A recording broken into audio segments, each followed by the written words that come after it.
Okay, we're here at Manny's Car Wash once again, and we have two of the people that make it happen here every day, really, because without these two guys, they help keep it going. We have Papa Chubby and the Buddy Fox. Hi, Papa. Papa, No, 4 times over. he's You're Buddy. Papa, I'm Buddy.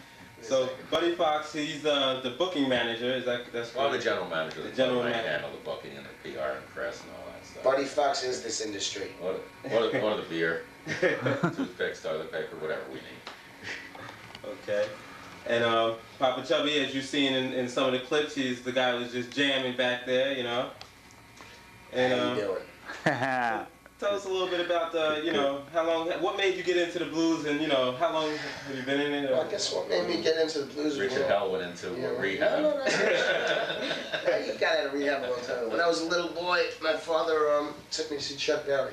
And kind of changed my life after that. It was just like all blues and rock and roll and R&B for me. And I grew up with listening to Aretha Franklin and Louis Jordan around my house. So that was it. So it's always, whenever I've been playing, I've always been playing the blues, no matter what kind of music I'm playing.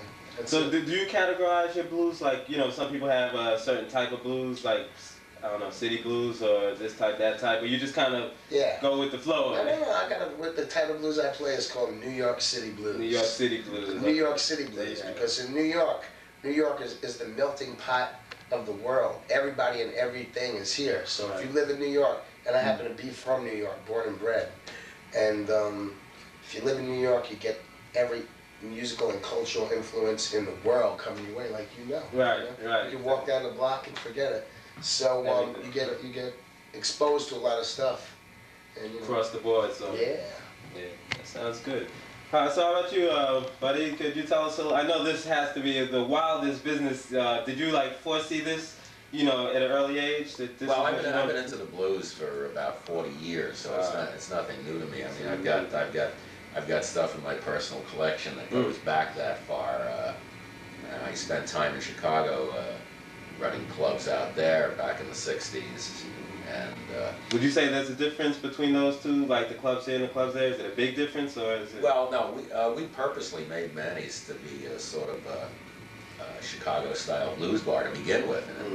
And in fact, we've had club owners in here from Chicago who tell us this place looks more like Chicago than it does New York. Which it does. I mean, we are the consummate blues bar. And by being a consummate blues bar, we don't try to signify any particular school of the blues. Blues is proud. Blues has been around in this country since 1820. It is the root of all other American music. It is the root of jazz. It is the root of swing. It is the root of rap. If you go back to the old blues scat singers of the 20s and 30s in this century, that was the foundation of rap music. It is the foundation of R&B. It is the foundation of rock and roll. Because the groups that made rock and roll, like the Yardbirds, the Beatles, and the Stones, and John Mayall, and Kim Simmons, and those people, they were all taking Willie Dixon. They were all taking riffs from the guys. They talk about the Chicago School of Blues. Well, all the people who made Chicago blues were all from the South anyway. We just happened to gravitate to Chicago because they could make a lot of money there right after the Depression in the 40s, and they were musicians, and they were working in war industries or other industries right after the war, and then from that point they became full-time musicians. Just what you're saying is right. Just to interject, the people of that time were also, what you got to realize is when you listen to old blues records, like so many young blues players do, they were playing the music of that time. That was popular music for mostly for a black audience at that time, and that's where a lot of people get caught up nowadays. Instead of taking the music to where it is now in the 90s, they're still trying to play it the way it was in the 30s. One of the things when Willie Dixon had said to me once was that the songs he writes now, Willie was writing up until the time he died. I was out in his house in California. I went through a stack of tapes like this of stuff. He was writing about the stuff. He was writing, but he was writing about the stuff that he lived now. Not about the stuff. Take an act we just had in here a couple of weeks ago. A guy by the name of Jimmy Rogers. he went with Muddy Waters back in the late 40s when Muddy formed his first band, when he stopped being a session guy at Chess Records. And Jimmy Rogers today is still as fresh as he was back then. Why? Because he's brought his music into the 90s. Right. But Jimmy Rogers is probably the seminal guitar player for every guitar player that's ever played the blues since then, you see. And because Muddy was the first guy to have an all-electric band. Electric bass, electric guitar. What Muddy was doing at the time was revolutionary. It wasn't, now that's considered the old style of blues, but nobody had ever done that before. Like the electric guitar, electric harmonica. Oh, man. Little Walter, you know, all that stuff. Walter, right. And those guys. Yeah. Hello, telephone. Accepted as a mainstream form of music. Yeah, that's okay. We definitely have to touch on. Are you recording now? Yes. Okay. I think it's more and more being accepted as a mainstream form of music. But now it's happening.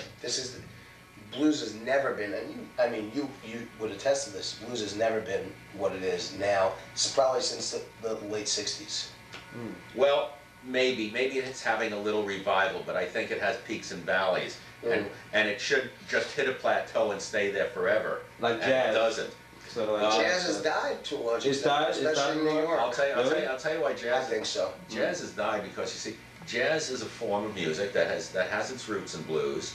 Right. And the improvisational nature of blues transformed itself into jazz, whether it be, your traditional jazz, your Dixieland jazz, or very modern jazz, depending upon who the artist is, the avant-garde, what they call the avant-garde styles.